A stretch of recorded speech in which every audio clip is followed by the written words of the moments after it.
And here we are, spawning in the upper left. In the red, the Teamless Terran from South Korea. He's BYUN.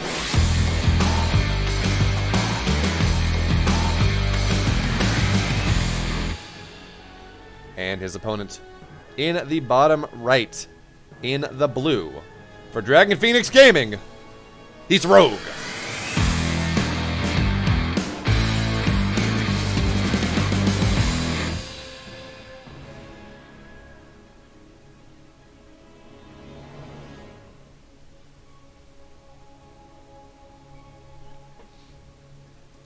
And BeoMulf, he's gonna be a little bit cheeky here in this game number 1. And Rogue, not exactly aware of that yet. Now, his Overlord does look like it's on the proper path to scout this, actually. Rogue doing a really good job, and he is really worried about some sort of proxy racks in this game. But, oh, look at that. Overlord spots. The question is whether whether BeoMulf will see the... Okay, so BeoMulf sees that the Overlord has seen him, and the question is, how does this cause him to adapt his playstyle in some way? Now, Rogue will pull a couple of drones to defend this. It looks like we're going to see a grand total of 4, as that scouting drone will go over and try to do things as well, but look at the position here of these SCVs. I mean, yes, part of it is SCV RNG, but BeoMulf will absolutely abuse that. SCVs, they're not going to stay. The drone pull is going to accomplish nothing whatsoever here. And BeoMulf, he's going to get both of these barracks off pretty easily. Oh, look at that. That is such a bad... That is such a bad feeling. The drone pull, the goal here is, of course, to knock the SCVs out, to maybe get on top of the Marines as they complete, and get something done with that. But because that is not possible, suddenly Rogue, he's not feeling good about this hold. The bunkers may go up. Now, Rogue is still aware of this, so now he's going to pull a lot of drones to make this happen. Yeah, this bunker is not going to go up here. BeoMulf will cancel it. And actually, he will just barely keep the SCV alive.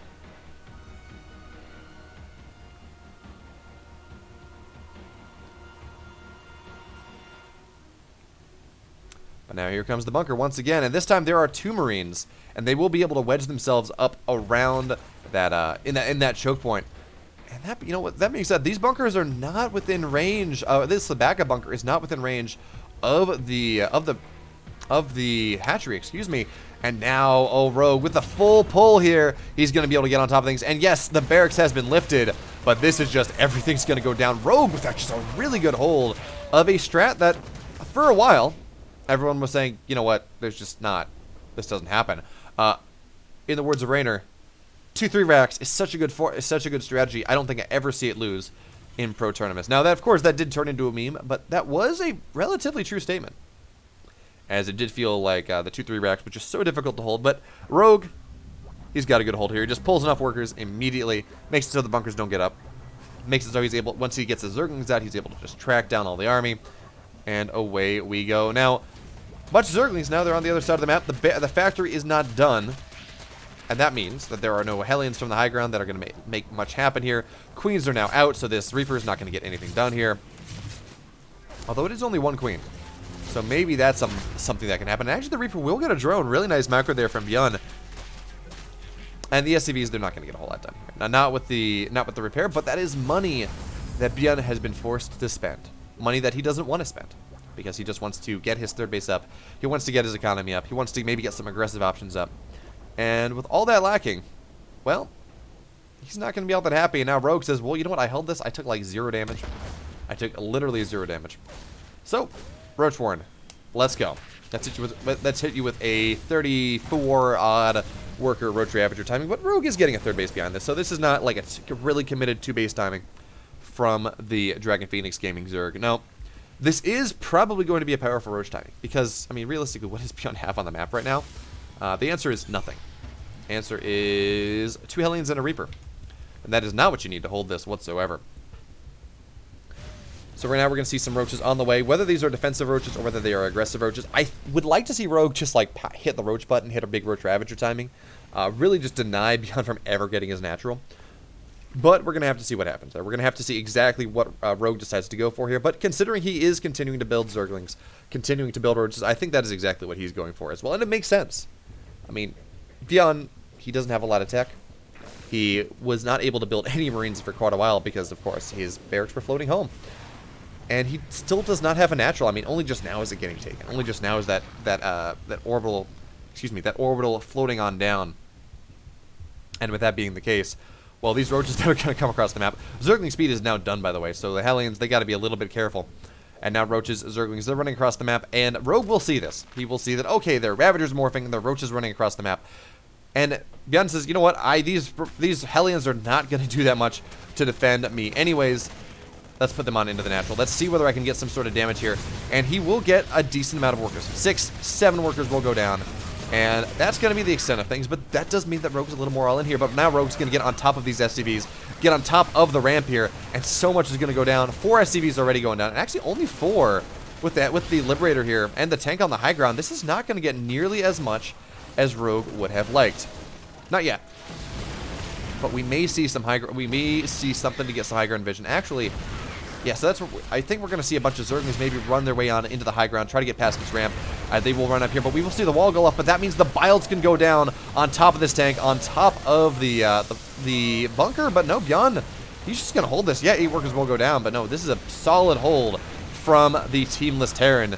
And Rogue, well, he's not going to get a whole lot here. He will get this tank, and that's going to be pretty nice for him, but, I mean, 8 workers die, but he already got 8 workers, so not the biggest of deals. Now, a couple more will start to go down here. Zerglings kind of keep flooding on in here.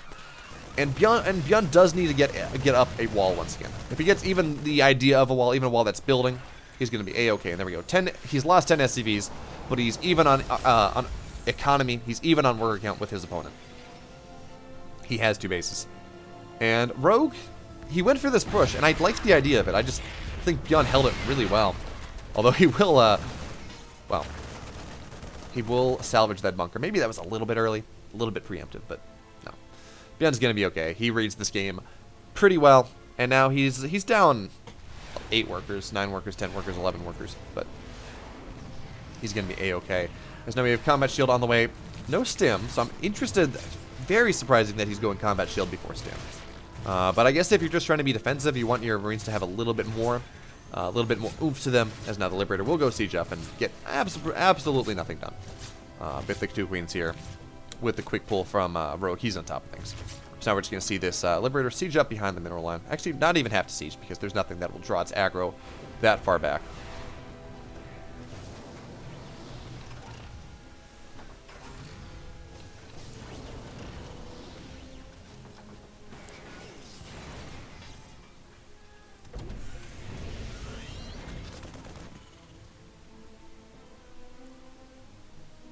And it bears reminding here, as this Viking will land. See whether, I mean, Vikings do a surprising amount of damage to workers, but it is on half health. The Queen will find this, and yeah, the Viking's not going to get much done, unfortunately for ByeON, but, you know, it's going to be fine.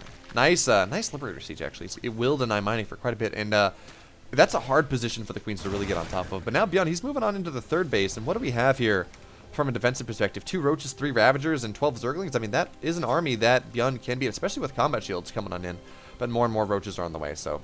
Yeah, actually, as I look at that army, yeah, ByeON not really going to be able to get a whole lot done here, but now with these 2 tanks, if he can find a position where he can drop these tanks and siege up, maybe that's what he's going to be able to. Actually, 3 tanks here. This is turning into a really strong push here from ByeON. Now, there are 3 Ravagers, which means these tanks can be individually biled down, but they got to get close first, and they got to work their way through this meat shield of Terran bio. And now that, well, the 3rd base will get targeted down here. Tanks will keep firing away at this, and that will force Rogue to make an attack. Will force Rogue to try to defend this, and Zerglings will come on running on in here, and the tanks are not going to go down yet. So that means tanks will continue to get pretty good shots, but now Rogue, he will clean it up. And now ByeON down 30 supply here. 3rd base not even done.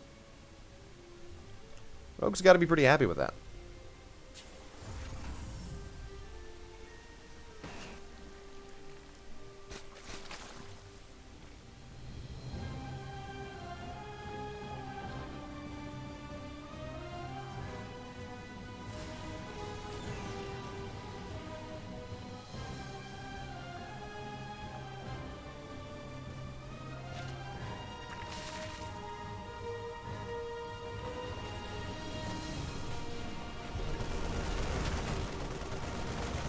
Alright, so we have an infestation pit on the way here for Rogue, but do we even have Evo chambers?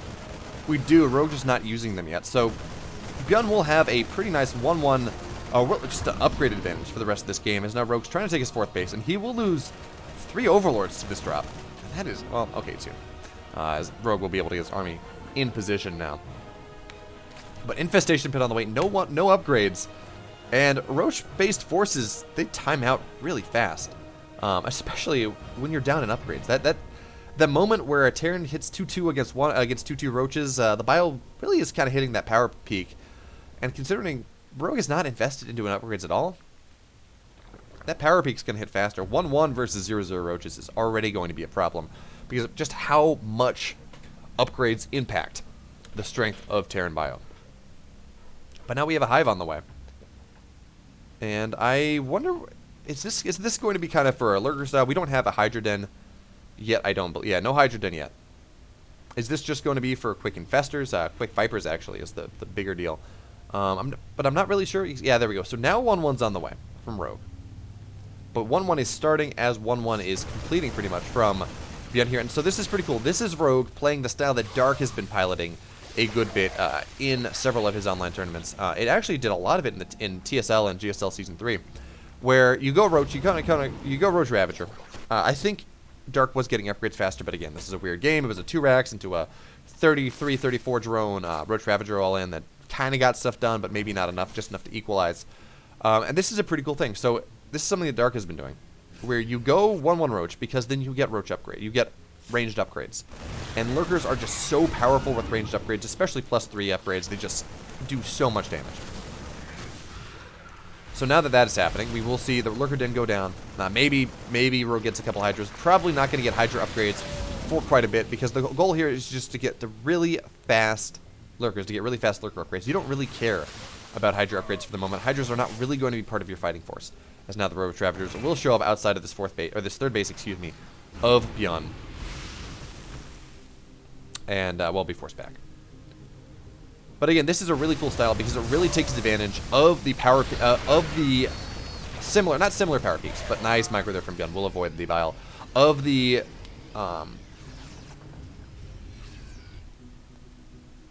converging power peaks of these two styles. So Roach Ravager, it does kind of time out right around this point in the game, maybe a little bit later. Of course, it's kind of hard to tell because this game started weird, but it does time out. That being said, though, Lurkers, if you can get to them quickly and if you can have good upgrades on them, this is about the time when you have Hive, when you have Seismic Spines, when you have Adaptive Talons, that Lurkers become really powerful. So it's a really nice overlap of power peaks here, but now, oh no, Rogue's attacking into a tight choke against tanks. And yep, that's exactly what you thought we were going to happen there. Tanks will fire away, Roaches will die, Ravagers will die, and that is just not a good fight. Of course, this is only Marine tanks, so with these Lurkers being out here, the Marines will just get absolutely shredded. 1-1 Lurkers, maybe not the best. We should see 2-2 on the way here. As it looks like there's a drop on the right-hand side, not going to get a whole lot, but BYUN will be able to force a kill, actually, on that 5th base of Rogue. I feel like we've been seeing a lot of outlying bases get killed in the series I've cast recently, which is surprising. That is not something you see all that often, but now BYUN continuing to rally on in here. He says, okay, Lurkers are out. Seismic Spines, he can't know that Seismic Spines are done, but when he next makes that push on in, he will see that just the extended range. 2-2 is now on the way. And this is the style from Rogue going to really, truly to fruition. He's sitting here on 4 bases. He's kind of turtling on 4 bases. He's not taking a lot of damage. And now BYUN's going to look to push on in onto the left-hand side, but we're going to see a bunch of abducts here. The tanks will all get taken out here, but there are still 2 tanks left, and this is a lot of army here. So Blinding Cloud on top of the tanks, but BYUN, he's going to stem on forward. He does have an upgrade advantage. The Lurkers, they're going to get targeted down, and BYUN, he's actually going to take a really good fight here. Now, he cannot keep fighting. He cannot keep fighting, not with the Lurkers on the background, but BYUN, he's going to take pretty much the best possible trade here, even if he will get cleaned up at the end of the day. The fact that he was able to kill off, what was that, 4 Lurkers and a Viper. That's a really cost-efficient trade here for BYUN, and it is not often that you see really cost-efficient trades happen against Lurker Hydra Viper. Honestly, that's probably the last really cost-efficient trade we'll see from BYUN this game. But as I say that, I mean, obviously opportunities. BYUN, he is mining a lot more than his opponent at this point. He has done a really good job of keeping Rogue on 4 bases. Now Rogue's attempting to take a 5th, but 3-3 is now on the way from BYUN. We do have Liberators on the way on top of tanks. So that leapfrogging, air-ground, area denial strategy, kind of like what we see Cyril do with Lurkers and Broodlords. It's a different idea, but it's a similar idea. Wait, did BYUN get the Hydra Den? BYUN was able to snipe the Hydrogen. Okay, that's a really nice move from there. It is delaying lurker production to a good extent. Granted, Rogue really lacking on the gas to really make that happen. And Rogue, he's going for a late game Nidus here. I do like this, of course. If you can ever get on top of the Terran production, it's going to be really nice. So being able to just put 4 or 5 lurkers on top of that Terran production in the late game, it's going to work out pretty well for you. That being said, though, you got to be able to make something in. And we'll see whether this Nidus really becomes impactful in this series. As now, we do have BYUN stimming on into the right-hand side. Lurkers are now in position. They will burrow up. And now that's going to be a little bit difficult position here for BYUN. But this base, it's damage from earlier. Now we're going to see BYUN probably just target this down. The base will go down. There we go. And now that's BYUN's Q2 back up. But he's got a good tank line here. And with the bio, well, he can sit at this position for just a little bit, and he will be able to stim on the way out. But BYUN, no, he's going to go on forward here. We should see a stim drop on in. That push on the right-hand side, it's not going to accomplish anything. But now, only one lurker's here, and it will go down. BYUN looking to stim up on the high ground, but that is, what is that, 6 lurkers? You don't stim up on the high ground into 6 lurkers. You don't do it. It's just not worth it.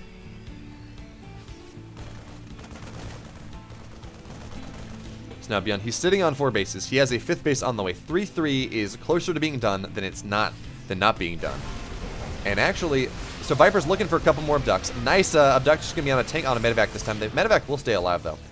But every time the Vipers get a good abductor, that does mean that BYUN has less staying power. There will come a point, and Rogue once again will lose his expansion. It will get killed. It will not get canceled. And that is the 2nd or 3rd base that Rogue gets. That is the 3rd total base that Rogue has had killed this game, but the 2nd one that he had the opportunity to cancel is BYUN. He's going to push on in once again. These tank shots are going to be really nice. Now we're going to see some abducts. The tanks do go down.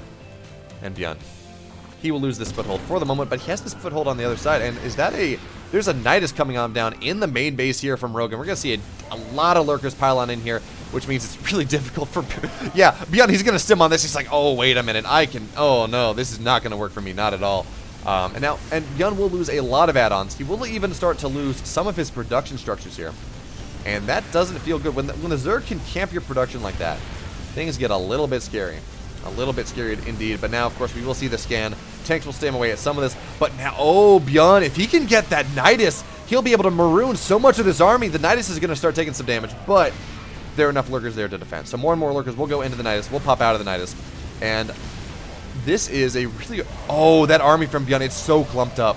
It is so clumped up here, and Rogue is taking such a good position into this game. Yes, the tanks are eventually going to go forward. Yes, these lurkers are eventually going to go down, but look how much damage Rogue has done. And we can tell that not by the respective army supplies. That's not going to really show itself for a moment. Although, actually, BYUN was able to snipe the lurker den. That's really nice. Now, Rogue now going on in here, looking for the engagement. Lurkers will burrow, and now the tanks will go down. And a couple of medevacs will get targeted down as well. But anyway, we look at the damage, not by the army supplies or the relative income at the moment. What we look at here is how much bank BYUN has. BYUN has a massive bank, and he did a second ago. He really has not been allowed to spend it. So notice he just had to build a lot. He had to build 3 barracks, 2 starports, another factory. He's just not allowed to build an army for the moment. So this is going to allow Rogue to take a nice tempo lead for the moment. That being said, the lurker den was killed. So the ability for Roach to just really hit this really nice big lurker timing where he just morphs a bunch of lurkers and runs across the map, well, it's not really there anymore. And do we have our Evo chambers? We do. I'm rather surprised we don't see Rogue going into at least +3 attack, but he is really lacking from a bank perspective. Now this Nidus will go on up once again, but BYUN on top of this time. Will not allow that to get up, and BYUN really just making the left-hand side of the map his own here, even as he's expanding to the right. He's really not allowing Rogue to do anything on the left, but Rogue does have the high ground, rich Vespene gas, and that is going to be a pretty good defensible position from him at this point, as his army will run on in. A bunch of lurkers will go down. That is a misplaced positioning there. Pathing, please. And now that means BYUN, he's going to be able to get on top of the high ground. There's nothing left defending this rich Vespene base. And yeah, there's this burrow of lurkers on the right-hand side, but the tanks will now be able to go forward. And Rogue, his army, it's only a 66 supply. He is lacking kind of the economy. He now has it, but, well, we're now going to see Rogue go on forward. Blinding Cloud on top of these tanks that are on top of the lurkers. That's an interesting position. And now BYUN, with his army on the left-hand side, will be able to knock what was once the 4th base of Rogue out and remove the Nidus. So that is one less scary thing for him. And BYUN, he's going to push forward. He's going to take game number 1. Great game there from ByeOn, even with losing a good portion of his production for a good period of time. ByeOn, the master, really the master of this late game ZVT style, this late game TVC style that we've seen him play more and more over the last several weeks. It just gets to this point where he's able to out multitask his opponent, is able to just slowly constrict the map. And then when he gets there, well, what you gonna do?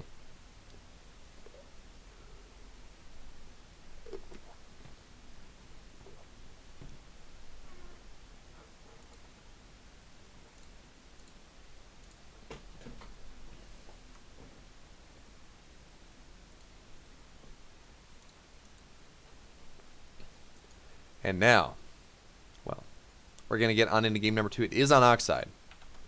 Here. Again, of course, he's got a 1-0 lead.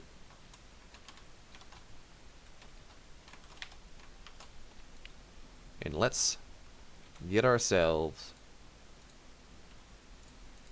on into things. And in the bottom left, in the red, up 1-0 in this best of 3, the teamless Terran. He's ByeOn.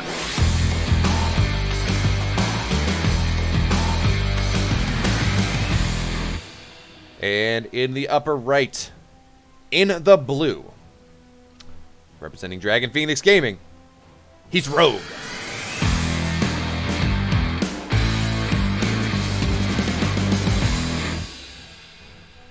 And ByeOn, of course, taking an incredibly long, really incredibly, technically impressive game in game number 1. Well, now Rogue, he's got to find his way back. Now, of course, this is best of 3. This is the group stage. So even if Rogue does lose this game, he's not out of the tournament, nothing like that. He will just be forced to go into the loser's match. But Rogue, he's a former world champion. He won GSL Season 2. He has incredible resilience. I would not be surprised to see him take this game. I'm just really excited to see how he is going to do it. Game number 1, it was a 2 racks that was held really nicely into a Roach Ravager attack that was really held nicely from ByeOn. And yes, he took significant damage, but because he was able to run his 3 Hellions and his Reaper into the natural of Rogue, after Rogue had moved out with most of his army, he got 9 drones. He forced Rogue into a position where he had to do damage versus a position where he kind of wants to do damage, but a contain is fine too. And because Rogue only did equalizing damage, the game went on. ByeOn sandbagged it for another 11 minutes, another 13 minutes, and was able to win it in the late game, even though he did get his production camp for a good bit of time.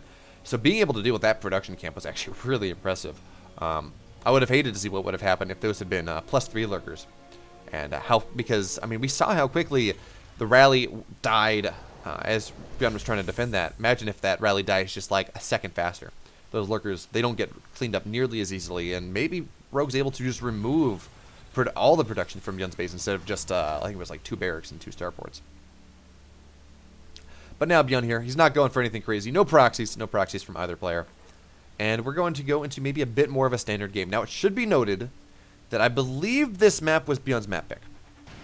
Only based off the fact that Oxide is a really good Terran map. It is incredibly, the third base, wherever Rogue decides to take it, is incredibly pushable. It is a really quick natural to natural rally, especially if you remove the rocks. And all of these things just make the Terran really happy. The main and the 4th base are pretty spread out as well, so it's kind of hard to circulate between your outlying bases when we get into that drop-heavy portion of the mid-game.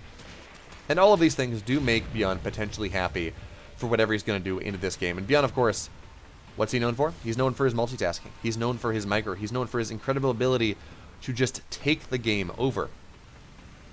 And that may be what we see here coming on into this game number 2. But Rogue, of course, if he has anything to say about things, well, he's going to say, no. ByeOn, I know what you're up to. I am also a great player. I am one of only 2 players that has won both a BlizzCon and an IEM Katowice. And he's won multiples of each. So Rogue, an incredibly scary player, an incredibly powerful player. He's going to look to do some really fancy stuff here in this game number 2. Fight his way back into the series. Fight his way on into the winner's match. And go from there. But ByeOn, he's got a medevac on the way. And is this going to be a Hellbat timing?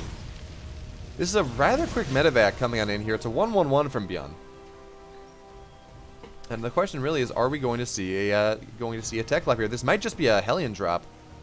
Okay, that's what we're going to see. We're going to see 4 Hellions in this, in a medevac. They're going to go get dropped on into the main base. And the question is whether Rogue will have the early warning system prepared in time.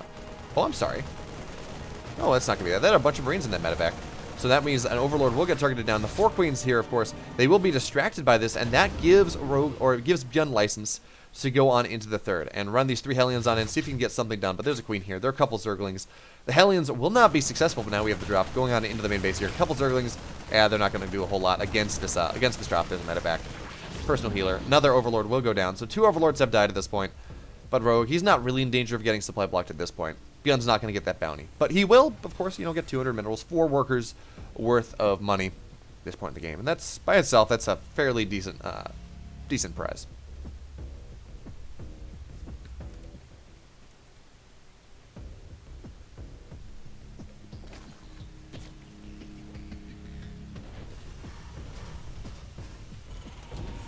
So now we have a layer on the way for Rogue, 2 Evos as well, so he will be going into somewhat, probably just, heavily upgraded Zerglings. Based off this time, I think we're probably going to see Mutaplay coming in here from Rogue, but again, there are multiple different avenues that paths he can take from this map. It's just not, Mutas tend to be pretty good on this map just because of the amount of dead airspace around the main base, so that's something that Rogue can look to abuse should he choose to. And of course, his Evos will complete just around the time that BYUN is starting his 1-1. And now we have Raven going to come on in here, and actually Rogue going to get a really nice pull-off. We'll only lose 2 workers, which, 2 workers for free. BYUN's going to be pretty happy there. But oh, this is going to be a Roach Warren coming on in here. That is interesting. This is not the style of play I expect from Rogue, and I think this is going to catch BYUN off guard too. Because, yeah, we did see Roach Ravager last game. It was Roach Ravager into Hydra Lurker.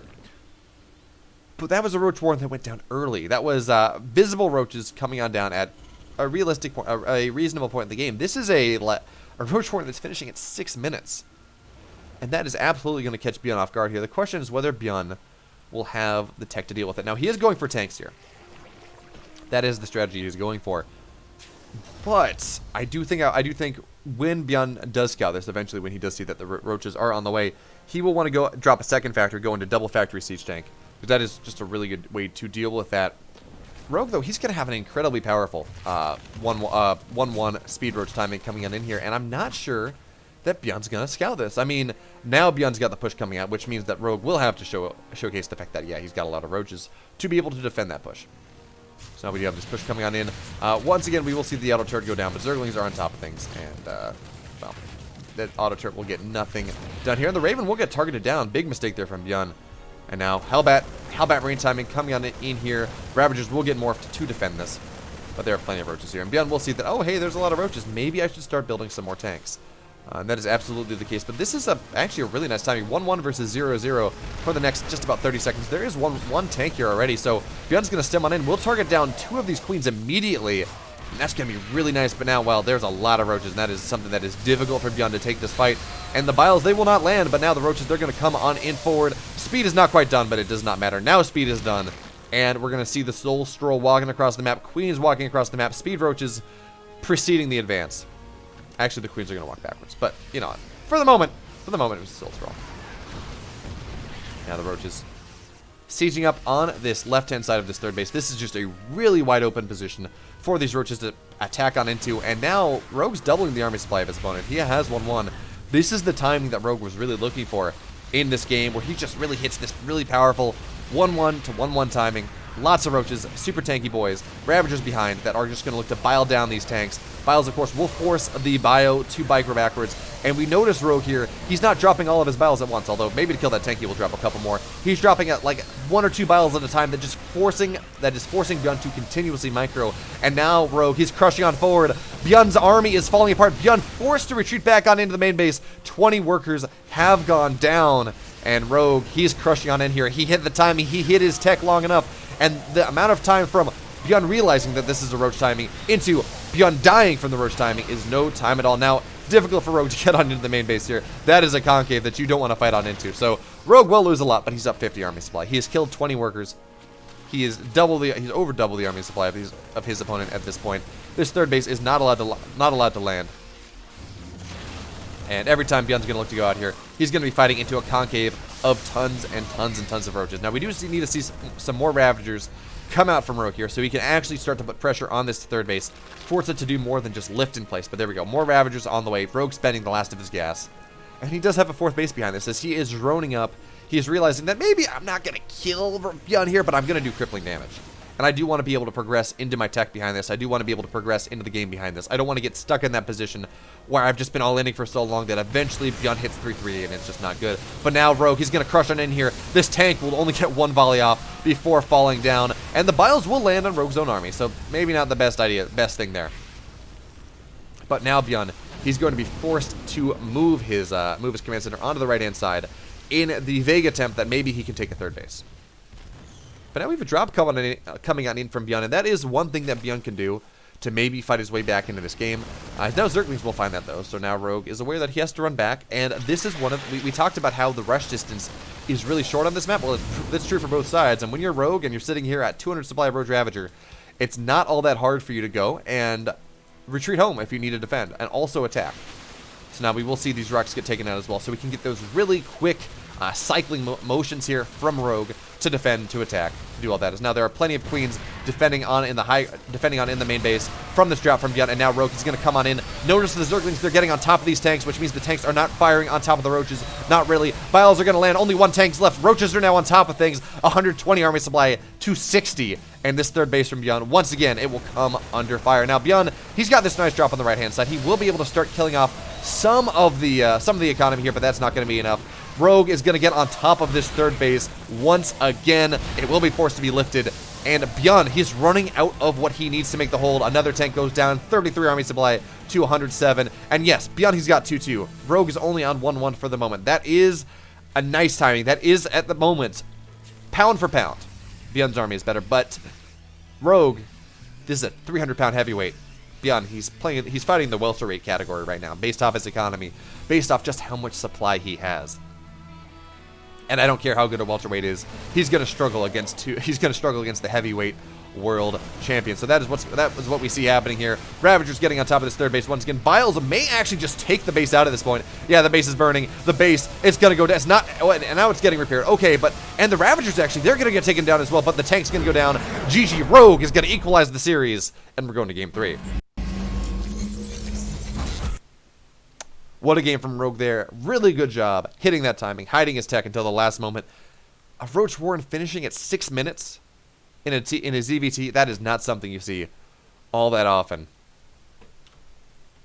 And as a result, we got some pretty cool stuff here from the Korean, well, they're both Korean players, but from the Dragon Phoenix, Zerg. And actually kind of showed me a build that I want to try out. Not going to lie. But we got game number 3. The rubber match here of this best of 3 series. Winner moves on to the winners match. Loser drops to the losers. No player getting knocked out yet. This is, of course, the first game of Group B. But we got game number 3. It's loaded up. Let's get on into it. And here we are in the bottom right. In the blue, the former world champion from Dragon Phoenix Gaming. He's Rogue.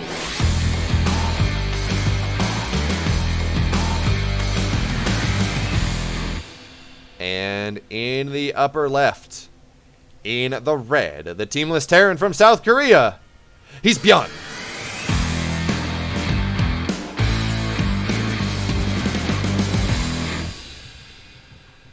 And Rogue showing a really cool style in that game number 2. It's Ling Bane. It's a Ling Bane defense. Absolutely 100%. Don't look behind the curtain, ByeoMulf. Don't see the roaches. You won't like what you find. And really what we saw there is that was a really, really good transition from I'm showing my tech to I'm killing you with my tech.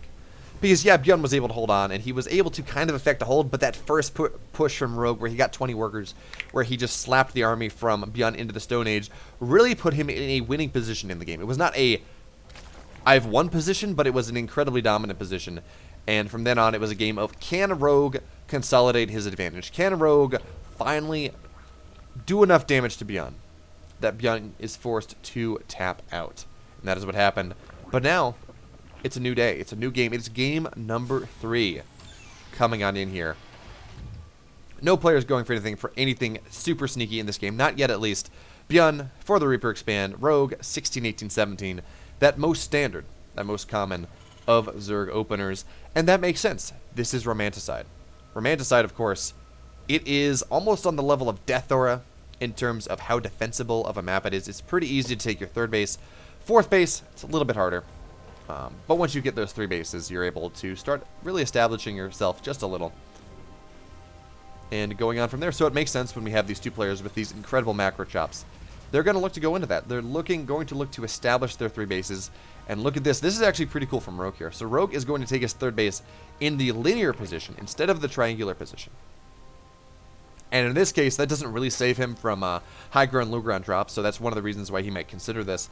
But the big reason here is this allows him to start wearing away at the rocks at that, well, the two doodads around the rocks, right in the middle of the map, and it allows him to spread creep beyond them really quickly. Because, well, what a lot of Terran players like to do with their tank push, with their first tank push, that's going to coincide right to Rogue taking their his fourth base, is they're going to look to siege that fourth base up. That fourth base up on that middle of the base, that 3 o'clock-ish position, the middle of the map position.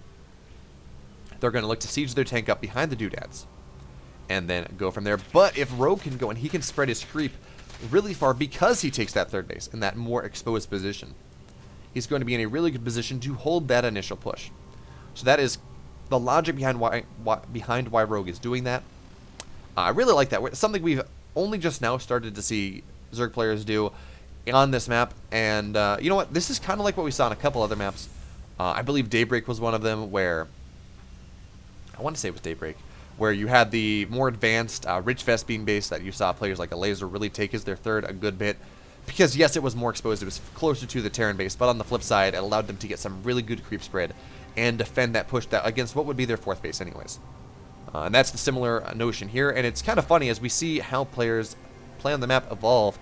And we're going to see a hidden Widowmine strat coming on in here from BYUN in this game number 3. This is really cool. So Armory is now on the way. And it's going to be Widowmine drops coming here from BYUN. 4 Widowmines coming on immediately. Now, Rogue will see that there's a medevac on the way. But the question is, what is it going to be? This drop is early enough that I don't think there's a whole lot else. I mean, it's not going to be an 8 Marine drop. And yeah, we do have a spine on the way here. Rogue is aware that something crazy is going to happen. But he's not going to be expecting Widowmines. And he's not going to have any detection. There's no lair on the way. It's too early for that. Especially with the three base strat coming on here from Rogue. There are no spores, because why would you build spores against an early Hellion drop, which is what I believe Rogue thinks this is. And now the Widowmines, they're going to go on in. Now we have spores on the way, but the Widowmines, they're going to burrow off. 2 will go down. Yeah, 2 will go down here. And now we're going to see BYUN drop on into the natural. Widowmine now is going to run on forward. Burrow up.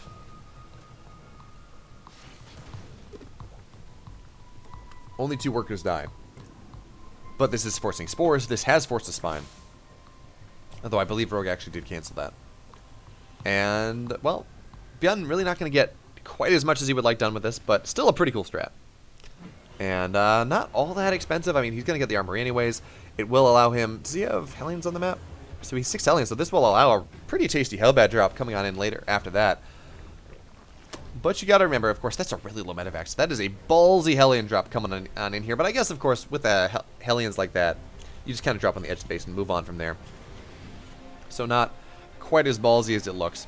And now we're going to see the Hellions drop on in, morph into Hellbats. And there's only 1 Queen in position, not really even in position. And now we have the Hellbat Waddle finding its way on into the main here of Rogue. Is Rogue ready? He's prepared for this? Not really. He's not really microing his Queen for the moment. So the Queen's going to take Queen's actually just going to go down. And the Raven looking for a little bit of damage.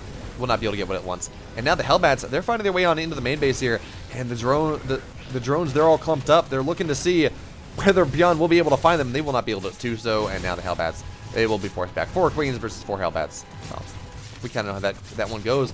But now Rogue, yeah, he's going to go back. And oh man, that Hellbat had such an opportunity to wedge itself on in there. And now we're going to see, well, auto turret harassment coming on in. And a couple more workers will go down. Meanwhile, Rogue, looking to get that counterattack, was not able to affect the cancel on the third. So BYUN, he's killed like 6 workers this game. Yeah, he's killed 6 workers this game. Not been the most impactful with his early aggression, but this is not super committed. It's a couple Widowmines. It's a Hellbat drop, or it's a Hellion drop, realistically, that's taking advantage of the armory. And, he's okay. He's not in the best position, but this is not a, oh man, he didn't get any damage done. He's in such a bad position here. But now Rogue, he's going for Ling Bane style. Probably a Mutiling Bane style coming on in here in this game number 4. Now, what I will say, I think his 4th base is a little bit late. Nope, it's not. There we go. Actually, it is on the way. I looked in the wrong spot. Now, Zergling Run By will find its way on into the 3rd base, but hey, SCV is only just now transferring, so there's nothing you're going to do, and with the army cycling around, yeah. Zergling Run By not going to get a whole lot done. And now, so Rogue, he's got the macro hatch. He's got the 4th base on the way. And BYUN looks like he's getting ready for a push of his own here. 1-1 just about done. It will time up with combat shields rather nicely. Stim is, of course, already done. And BYUN's just going to have a really nice... How many tanks does he have? Was this 3 tank? Should be a 3 tank push with 1-1 with combat shields. And with a ton of Marines. With his 3rd base done. And BYUN is going into mass tank here. There's a 2nd factory on the way. We're going to see 2 factory tank production here. And against Hydroling Bane, of course, that is what you want. There's this kind of dichotomy when you look at how ZVT goes, where if you're at the Terran and your opponent goes for Hydroling Bane, you go tanks. If your opponent goes for Mutiling Bane, you go for Widow Mines. As now we do have the Zerglings filtering on in onto these tanks. They won't be able to get on top of these tanks, but BYUN, he will be able to target down a decent amount of these Widow Mines because there's no Baneling speed yet. And as he targets these Banelings down, he's going to take a really good fight here, doubling the army supply of his opponent. Rogue, he looked for the bust, but he did not find it. And now we're going to see so many Queens go down. We're going to see so many Banelings go down, not even before they are born. And now, well, the Zerglings, they're going to look for this around, but there are Hellions here, and that means that it's not a whole lot's going to happen. And now BYUN, with the filter, with the resupply coming on in here, the true parade push is coming on in. The Banelings are all going to get targeted down, and what is left here for Rogue? Nothing. BYUN, he's going to take the series. 2-1.